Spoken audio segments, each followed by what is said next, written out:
I'm gonna pop the cap. It sounded better when I said it in my head, but I'm gonna pop the cap though because I'm thirsty. But anyway, welcome in to your instant classic wrestling podcast reviews. Impact Wrestling, GFW Impact Wrestling, Anthem Impact Wrestling, Owl Championship. I think we should just. I mean, I'm be honest. I think Owl Championship Wrestling is like the perfect name for this show. I, I mean, I told you it's split personality wrestling. They don't know what they are. I think they should go. They should make an owl sound and then wrestling. I think personally. What in the hell are they wearing? I get it's the color rush, but what the hell? They got it's yellow, bruh. What's wrong with yellow? No. No. I mean, they look like bananas, but it's yellow, bruh. Anyway, it's a pretty good game, by the way. If you're watching Thursday Night Football, if you were watching Thursday Night Football, it's a pretty good game. Especially considering I think everybody was like, "Oh God, it's the Rams and the 49ers. It's gonna be terrible, bro." It's 41-39.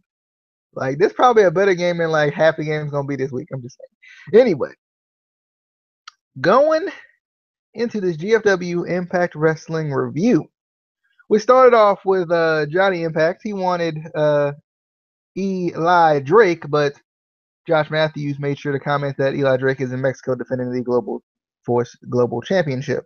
Didn't mean to say that. I meant to say GFW, but whatever. I already said it, so it's too late. And now you understand how stupid that sounds. Anyway, Johnny Impact wants Eli Drake. Eli Drake's obviously not there, and he gets KM instead. I like KM's music, by the way. I love that KM started his own "You Suck" chant. I thought that was funny. I thought KM was pretty good on the mic, considering we really haven't heard a lot of him on the mic besides the backstage vignettes. I popped when he asked Johnny Impact, was he calling him a liar? I did. It's the greatest thing ever, and it should happen every week. And this ended up being a match between Johnny Impact and KM for the number one contender spot that Johnny Impact owns. I don't understand why Johnny Impact is just so like willing to give up his spot. He's just like, you know what? You came out here to fight. Just take my spot while you're at it. Like to me, it don't make no sense. But anyway, Johnny Impact vs. KM, it wasn't too bad. It wasn't too bad. I feel like they start to build KM and then they stop. It's kind of like Mahabali Shera. Like it feels like they're starting to build both of them, and then they're like, you know what? Nope. And that's how I felt with this match. I thought it was okay, but I thought really KM didn't really get a chance to do anything. I love that reversal by Impact though. He did some kind of weird like parkour reversal, and I was like, that was epic. I was like, okay, I see you, Johnny. But Johnny Impact wins. Obviously, they've been promoting this match against Eli Drake. What is funny, and I feel like I'm gonna hit this now because I just feel like it's weird that they did this the entire night and tried to act like Eli Drake Eli Drake in AAA didn't really matter, even though they showed the whole match. But I love how they were like Johnny Impact going to face Eli Drake when they were promoting the AAA match like it was happening live / you didn't know what was gonna happen. It was weird. There was so many inconsistencies with that where they were like really commentary was really bad about that. Like it's just me. But Casey, thoughts on Johnny Impact? The opening promo that ended up being KM coming out instead of Eli Drake and Johnny Impact versus KM. Yeah, I like the opening of the show. I like Johnny Impact, coming from the backstage area looking for Eli Drake coming out. And then when KM came out, I was like, oh man, bruh. And then when KM's like, "Are you calling me a liar?" And Johnny's like, "Yeah, I am." I was like, "Bruh," straight up, he's like, "Yeah, I'm calling you a liar." I figured this was gonna be a match considering he dragged the referee out with him. I was like, "Yep, this is gonna be a match." Why else would you do that? I didn't. Was this for the number one contendership? I knew there was another one later in the night that was confusing to me, but I didn't think it was. Oh, I didn't think this one was for the number one contendership. I thought this was just a random match that he agreed to. Johnny Impact do that though. He just agreed to random matches because. Yeah, but I don't think it was for the title, for the number one contendership though. I'm pretty sure it was.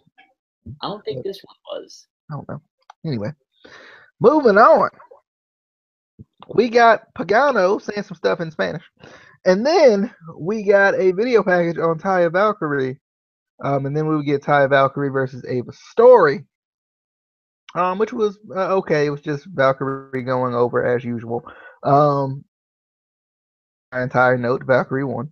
And then after the match, Valkyrie is kind of staking her claim to be Knockouts champion.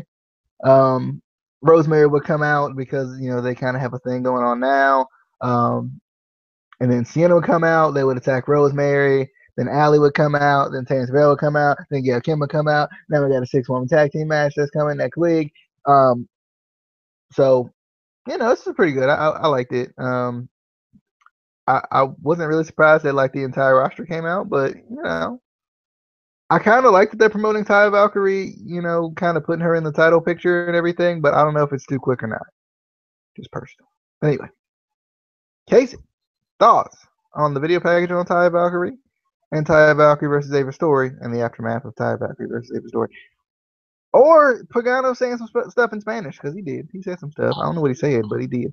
He said words in Spanish. They were Spanish words. I like it. I do. I like Pagano.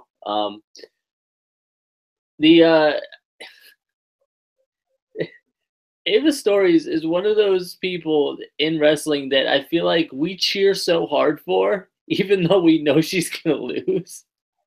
I was like, yeah, Ava, and then I realized she was facing Taya, and I'm like, yay, Taya, gonna win anyway, but I'm gonna root for both of you. Yeah, it was an okay match. Obviously a jobber match, but it was okay.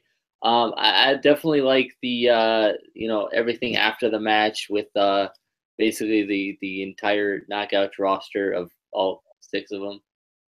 I'm pretty sure that is the Knockouts roster right now, just the 6 of them. Yeah. But I definitely like that. I like Taya's introducing herself officially to the Impact crowd and saying that she deserves, a title shot, and then Rosemary coming out and saying, the Hive thinks that we deserve a title shot. And I like how one thing I love about Rosemary is she always refers to herself as we, like she's always in that character. And I love it. But I definitely like it. And see, I personally don't think it's too quick to put her in put Taya in a title contention or a storyline for the title, just because with all the things that she has done, with everything she's done in Mexico, everything she's done with Lucha Underground, it's not like she hasn't earned it elsewhere. I feel like there's certain people who can earn it elsewhere and come in and, be given, or at least be in the, picture, and I may be the only person who I love Gail Kim, I do, but I'm I mean, obviously they're probably going to give her another title run, but I can take it or leave it, honestly.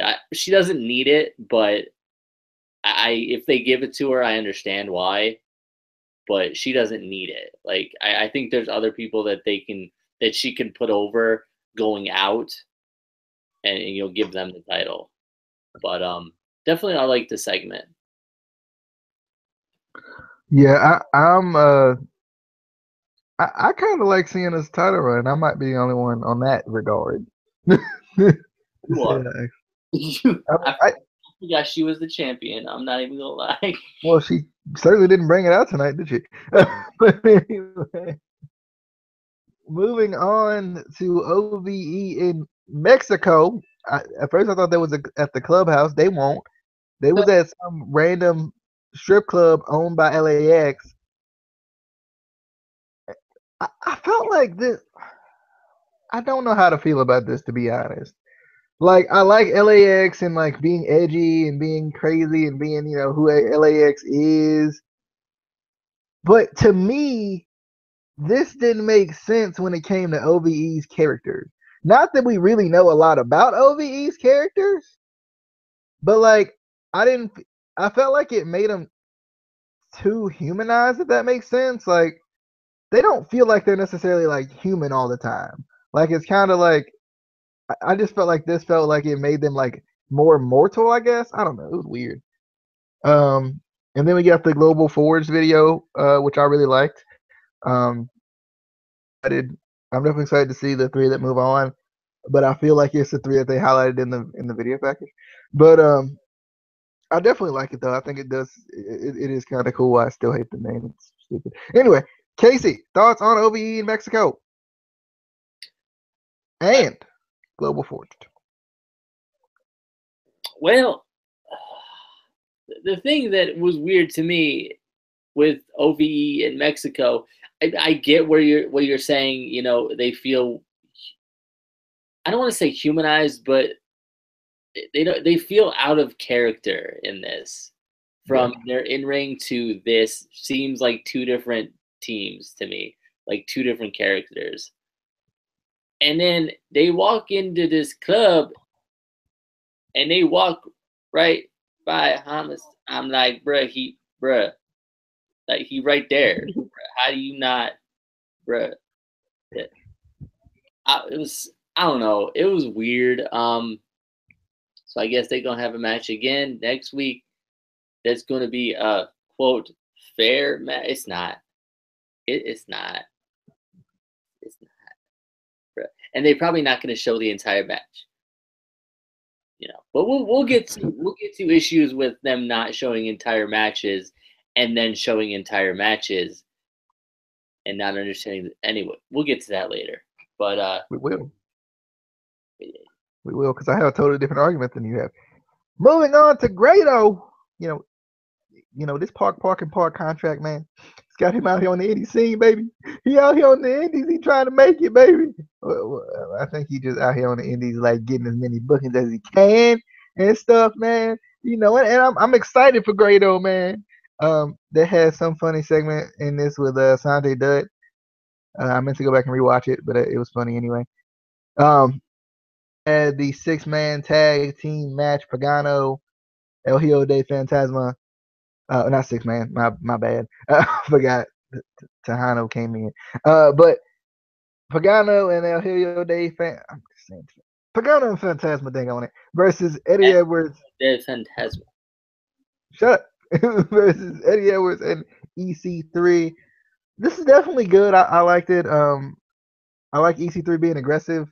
Early, trying to, even though he didn't start the match, he still was aggressive when he first came out. Because obviously he has some bad blood with both Pagano and Phantasma. And I'm definitely liking Phantasma a lot. I still like Phantasma so much. I'm glad that he's in Impact. And I like Pagano too. His freaking face paint is weird, and it's weird, and I don't like to look at him. So that might be an issue. It's weird, man. I can't do it. But I like when El Tejano interfered and kind of interfered, but also didn't cause a disqualification. He basically won Pagano and Phantasma the match, as it looked like who was it? Eddie Edwards was about to win. What, did I say something wrong? Did you say El Tejano? I think it is. Isn't it El Tejano Jr.? No, it's just Tejano.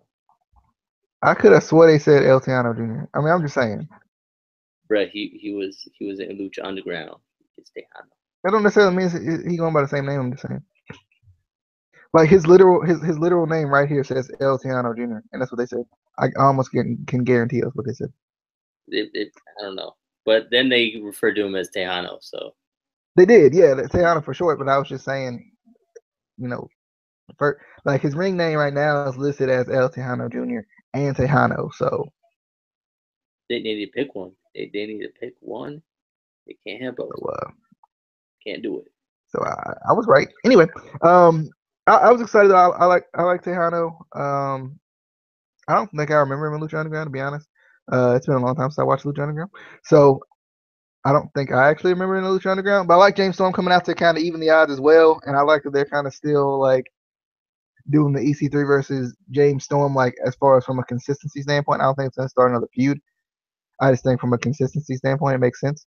But Casey, thoughts on Grado on the Indies and the tag team match that we got with Pagano and the weird face paint and thoughts.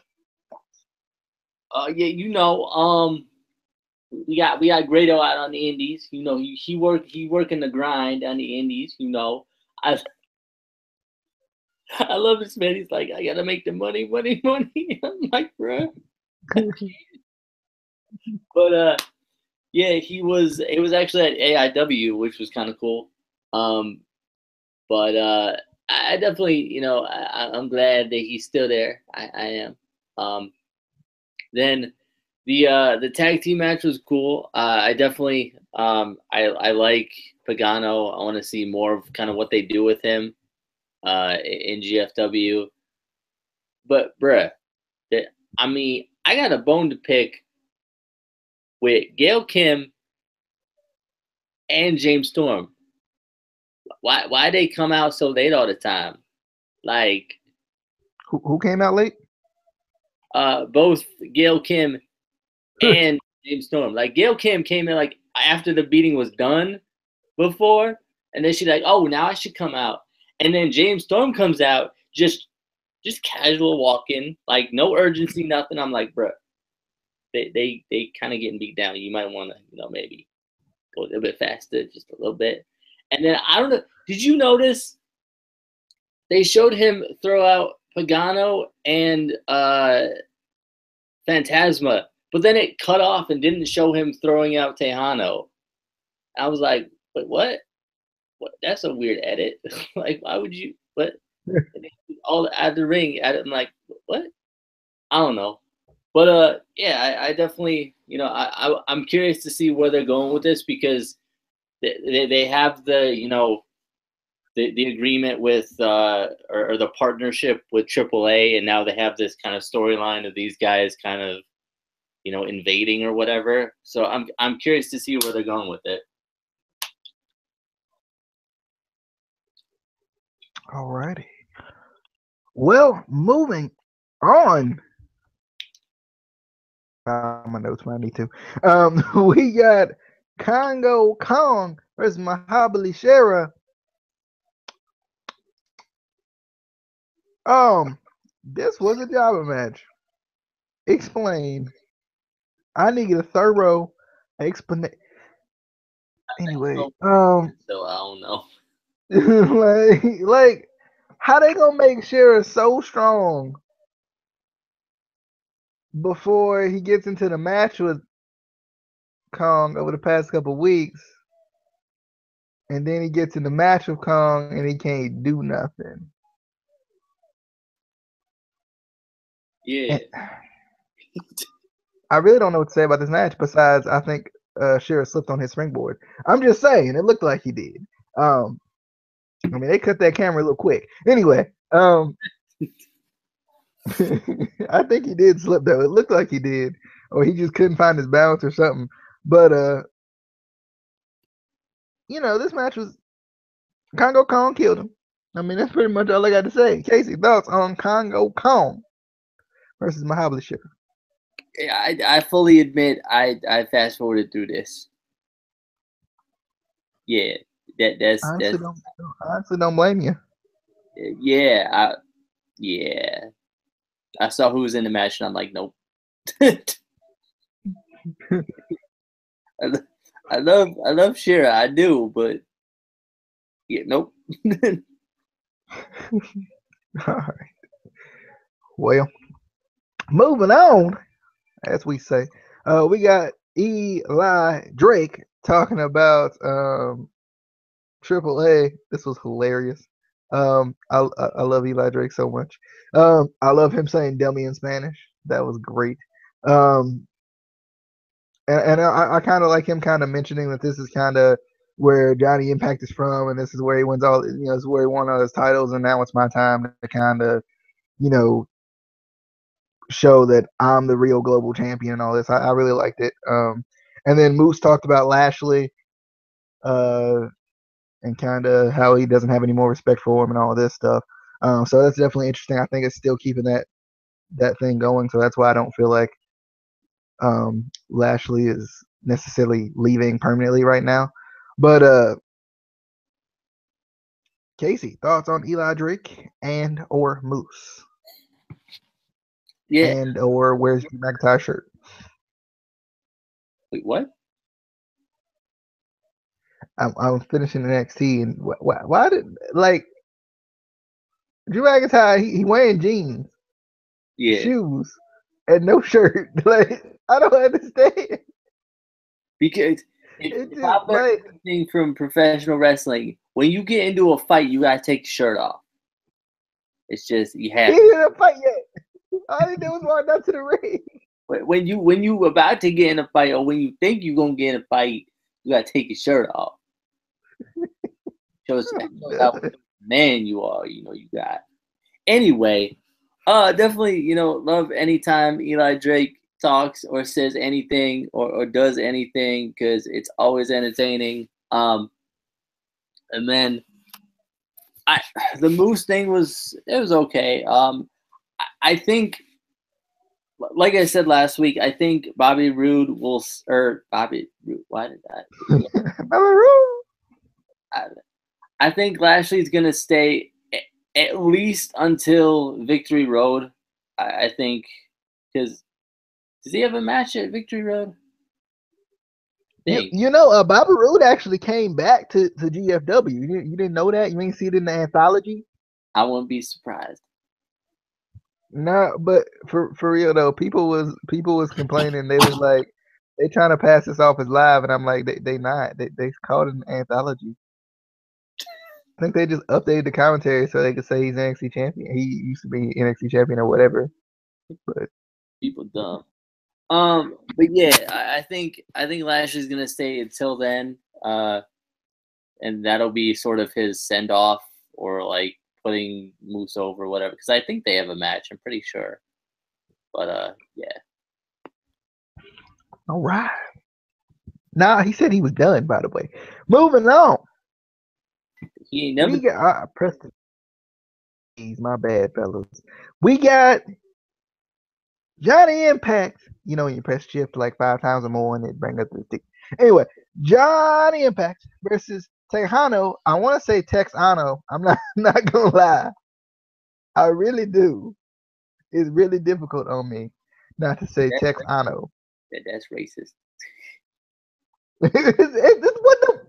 If you look at the word, legit though, it says Texano. That's racist. Like, I mean, look at it.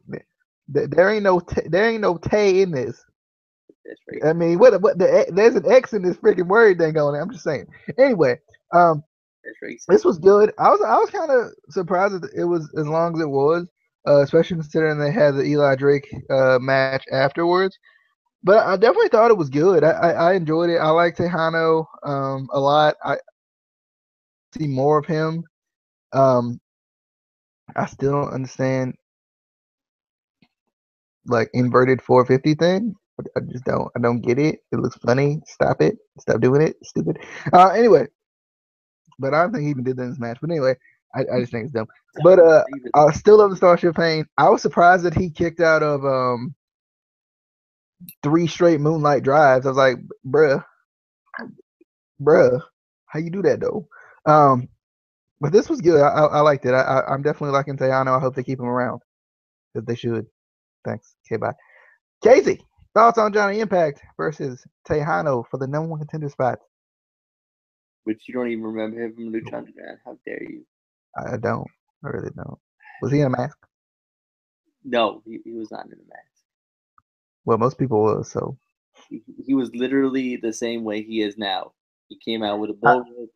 He came out with a cowboy hat. So what season was he on though? I think 1 and 2. He's probably on like 2 because I remember seeing him in season 1. He was in season 1. I doubt it. He won't. He was. You're not a good wrestling fan. You don't watch all the wrestling. Um, I don't know their achievements. you don't know their achievements or their history. Anyway, this was a good match. The only thing I was confused thoroughly about was okay, like, and I sent this to DJ in a snap after it happened. I was like, okay, Johnny Impact is in a feud with Eli Drake. Why is he putting his number one contendership on the line against Tejano? That makes no sense at all. Why? Like, Tejano doesn't even have anything to do with Eli Drake. Like, why would what? I want to know in creative who thought that was a good idea or who thought that made sense, because it doesn't at all. Not even a little bit. I mean, it was obviously Johnny Impact. He was so mad that Payano stepped at him like that. Nah, it was probably Cornette. I'm just saying. By the way, Cornette gone. Cornette gone, bro. Cornette gone because he can't get in Canada. Because he can't get into Canada for the biggest show of the year. I'm just saying that, bro.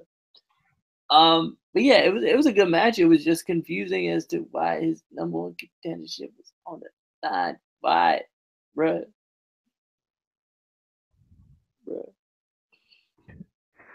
We're gonna just move on from that foolishness. Moving on to Broken Lore. She was just hanging out with the fans a little bit, you know. I'm gonna be honest, Casey. I like this Broken Lore far more than I like the original. And I only seen it for 1 week. Oh, by the way, also we had what? No, go ahead. I was just gonna mention that Cena wants a 6-woman tag match. She talked to Karen Jarrett for a little bit, and I didn't really care about his segment. Casey, say your words. Well, you missed a segment earlier with what I missed. You missed Gail Kim, Rosemary, and Allie in the back. I don't think I even saw that segment. So you need to go back and watch it. It was funny. How was it? They were talking about how they want to, beat Taya, Sienna, and what's the name there that Rabbit loves, and she's not even that good. What's it? You talking about Taryn Terrell? She's that good though. They were talking about how they want to beat him down and they want to use weapons and bloody him and beat him up. And Rosemary hugs Gail Kim and she's like, "We like you, Gail." It was funny. Yeah. But yeah, you got to go watch that. What were these two segments? I know the one was with Karen Jarrett, and I was like, I don't care. Yeah, there was one with Karen Jarrett that we didn't care about, and also Sarah said this Casey guy sucks, and I agree. Broken Laurel is back and better than ever. Oh, so great! I wanted to be in that crowd. I did. I really wanted to be in that crowd. First of all, Sarah, why'd you leave the chat? Why'd you up and leave the chat? Why you do that? Why you do that? Where you go? Why you do that? And then I didn't care about the Karen Jarrett segment, but why didn't she put a stipulation on this? Since Gail Kim and them were talking about how they want to use weapons and destroy them. Why did they just make it a normal 6-person tag? Why didn't they make it some sort of stipulation where they could use weapons? It doesn't. I don't know. That was weird to me. But yeah, I didn't care about it though that much. So whatever. But yeah, for real. Why you leave, Sarah? Why you do that? But why though? We got the main event. I guess technically it's the main event. We got Eli Drake, your global champion, going up against. I put Bronson. I know it's not Bronson, but I'm keeping it because that's what I wrote down. So it's obviously Josh from Tough Enough. Let's be honest. But I like this. It was pretty good. It felt like Eli Drake had the advantage the whole time though. I kind of liked him playing around with the crowd and like hearing the different crowd noise. I thought that was really cool. I like that they played this whole match. Because before we didn't. Usually, you rarely ever do you get the full match when it's from another promotion. So I don't really know like what they have to do to play the full match. Like I know, I mean, just because you're partnered with someone doesn't mean you can just play their whole thing. Like it's not necessarily how it works. So, but I don't know. I mean, well, I guess if I say that, I was gonna say just because Justin is partnered with us doesn't mean he can use our videos, but he can. So that was funny. I don't know. I don't know. That's pretty good. I liked it. Eli Drake's the GOAT. Casey, thoughts on Bronson? People gonna hate me so much. Bronson versus Eli Drake. Amy, yell at him. Yell at him when he gets names wrong too. Same. I yeah, I thought this was a good match. I just like you said, I don't understand why they showed this full match, but they couldn't show the full tag team match last week. Like it was for the titles, so I feel like I get the whole, just because you're partners with somebody doesn't mean you can show the whole thing. But if it involves people from your roster too, you should be able to show the whole thing, especially if Yeah. it's a title match for your titles. Which I think that wasn't the tag team match last Yeah. week, the titles. It was. So they could have shown the whole match on that too. That's the only thing I didn't like is they showed this entire match, but they didn't show that entire match. Well, And and I would think it wouldn't be that hard to get the full match from Conan. He runs the company. I'm just I don't know. I just felt like it wouldn't be that difficult to get the full match. yeah, but apparently it was. Well, because I can, like you said, I can understand they're not showing full matches from like Triple Mania because it was such a big event. Yeah. But anyway, that was your GFW Impact Wrestling review. Coming up tomorrow, we're gonna do the NXT review. That will be tomorrow. Also, more than likely it'll be Saturday, but we'll keep you posted on the Instant Classic Wrestling Podcast, episode 7. With the many different segments that goes along with it, news and rumors, Overreaction Friday, the weekly booking challenge, top fives, and all of that. So be sure to come by and check that out as well. If you haven't already, hit that subscribe button for us. Go find the Facebook page. It's in the description, so it's not that easy to find. So go click on the link in the description and like the Facebook page and share with your friends. Share this video with your friends. We will see you guys next time. We do hope you guys enjoyed. Follow us on Twitter as well. Forgot about that. Follow us on Twitter at ICW_podcast. And other than that, we will see you guys next time on ICWP Reviews, GFW Impact.